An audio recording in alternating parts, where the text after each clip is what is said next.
I'm Brandon Jacoby, and today I'm going to teach you how to jump.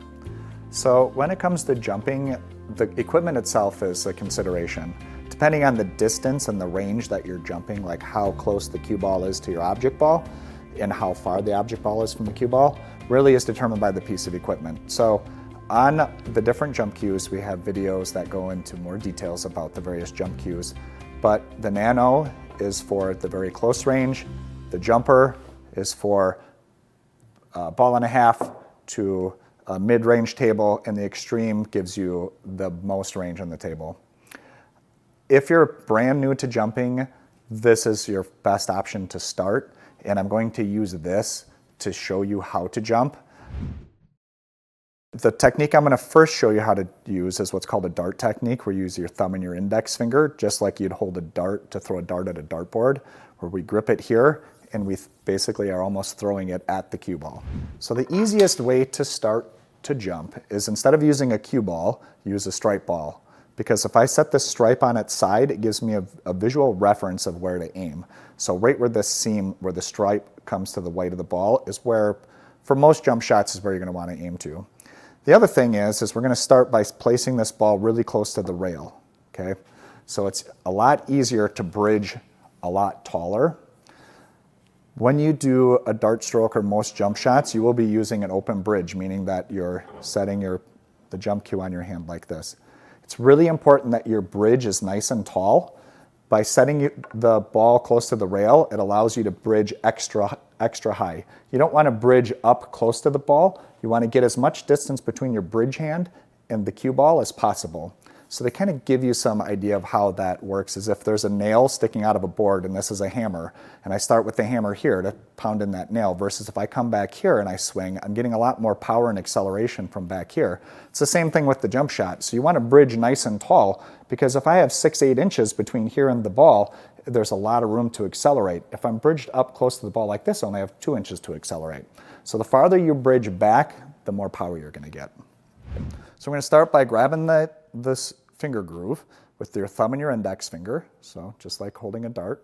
So it's really important when you grip this that it's up very tight to your neck, because now my chin is over the cue, so it's a lot easier to sight the ball that way. So aiming the cue is much easier if your head is directly over the cue stick. This grip needs to be really loose, so you can see how loose. This is a wrist shot, not a forearm shot where you're using the whole arm. It's more of a wrist like this here. I'm going to chalk this up. Okay, so we're going to take our thumb and our index finger. We're going to grip it here. We're going to pull this up nice and tight to our neck. We're going to bridge nice and tall. I'm going to come aim at the seam of this ball. We're going to come straight through the ball all the way to the felt. So here it is in action. So we're going to bring this up nice and tight. We're going to just follow straight through the ball. A lot of questions I get about jumping is, how do I determine the angle that I strike the ball at? So an easy way to think about that is, if I take this 14 ball and I strike it into the rail, the angle it comes into the rail is the angle it comes off the rail. A jump shot is in essence a bank shot. We're banking the ball off the slate. So the angle of the cue is the trajectory of the ball. So in order for this 14 ball to fly over that cue ball, it probably needs to fly at about that much of an angle. So I would mirror that angle on this side as close as I can, and I would shoot straight through that ball. Follow through is very important. So I'm going to shoot this shot where I don't follow through. So I'm going to aim at the seam, and I tried to stop the cue. So you can see I didn't come through, versus when I follow through. Okay, all right, so you can see I came all the way through to the slate. The reason why that's important is because as I strike this ball, if I'm trying to stop the cue, I'm losing all that power, because as I'm coming forward, I'm telling myself to stop, so that I'm slowly constricting all my muscles, so it's stopping. Just like if I were a baseball player and they throw a pitch at me, if I was going to hit a home run, I wouldn't stop my bat right here, right? You follow all the way through. It's the same thing with the jump shot. So we're going to take our thumb and our index finger, put this up over our shoulder, aim at that seam, follow straight through that ball. Okay, so you can simply change your angle by bending your knees. So with my thumb and my index finger placing this over and just simply bending my knees, you can see I have this range of motion. So I can change my angle to get it to go a farther distance by just simply bending my knees. But it's the same shot, it's just that my knees are bent. I have really short fingers, so it's really difficult for me to bridge and get a lot of height. So I'll change my open bridge. So instead of setting all my fingers down like this, I'll only bridge on 2, like this. So once we get out into the table, and I have to bridge out on this table, I'll stand my middle 2 fingers up like this to get extra height. Because again, your bridge hand needs to be really far away from that cue ball to get extra power. All right, so I'm going to shoot some shots real quick, applying some draw or some follow. So I'm going to continue to use the stripe ball so you can understand what I'm showing you. So if you want to draw a ball when you jump, instead of aiming at that seam, we're going to actually move it down to perform draw. So this will put a little backspin on it. You don't need to go really low. At just 1/4 of an inch from that seam will apply draw on that ball.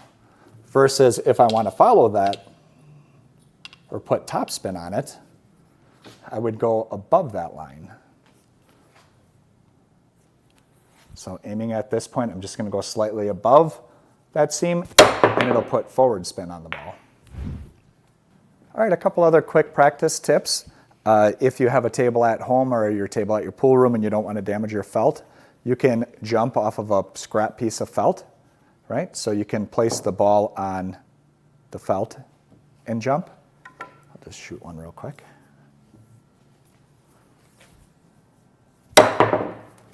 Another good practice technique, especially when you first start, is instead of trying to jump over an object ball, you can start by just simply jumping over a piece of chalk, right? So it'll give you a little bit of positive reinforcement, where you're just trying to simply jump over a piece of chalk.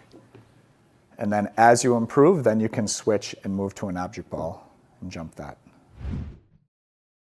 If you're brand new to jumping, the easiest way to start is using the dart technique. But as you advance, you're going to find that that always isn't the way that you're going to want to jump. So for me personally, if I'm within, let's say, a 12 inch to a couple inch range, I will dart it. But as the distance gets longer, then I'll use a more traditional stroke. So we're going to use the extreme for this. So it basically comes down to the limberness of the wrist. So what really works with this extreme is the form on the back. It makes it really easy and comfortable to grip this nice and loose. So I find bending this front arm, so instead of having it straight like I would maybe typically use it, I bend this arm up so it's nice and bent.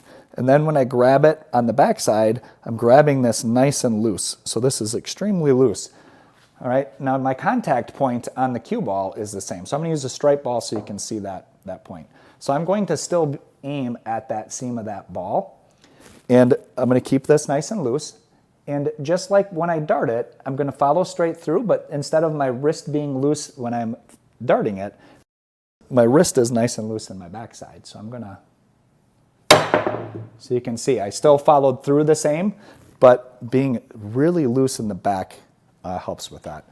Now, I find that for me, I get the cue directly under me, just like I would when I'm shooting a regular shot. Some people find it a little more comfortable to actually kind of sidearm it, where instead of coming directly under, like this, you actually take it sideways.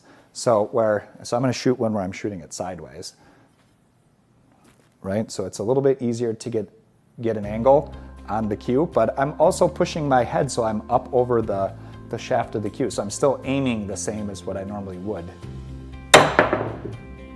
following through. So that's another option. So you can kind of sidearm it a little bit or come through straight. I find for myself, I'm the most accurate coming directly underneath, but everybody's body type's a little bit different.